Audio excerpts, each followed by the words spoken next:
many things he does for me. Such a provider, he cares for me.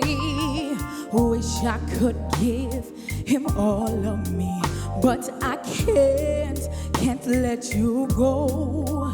I tried hating you, but I just love you more compared to you. But he can't match your score. This game of love, there is no rules. When it comes to us, I choose you. If it ain't you, it's not worth it. No matter what I do, nothing's working. Baby, I know love's ain't worth it.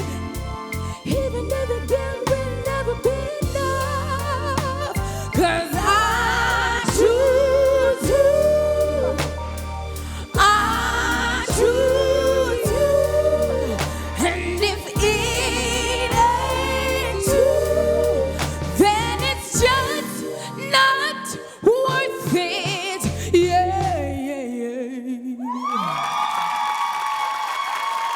All right, let us hear from the judges, starting with Anthony. Anthonia, I didn't get it at all. I didn't like the song. I thought it was too strident, and it just went way over my head. Elaine. Anthonia, you are a performer, so there's so much presence there, and you have a good voice. I don't think that was the best song choice for you. It started off really shakily, like as it related to what key you were in. I don't know what was going on, and it took a little while, but you had some lines that were very strong and very powerful, but I just wish it could have started and stayed there, you know? Yeah. Conroy. In all fairness to you, the chorus of the song probably was the best part of it, because there were moments when we felt it, but outside of that, it really, as Anthony said, it flew over our heads for true. Thanks, judges.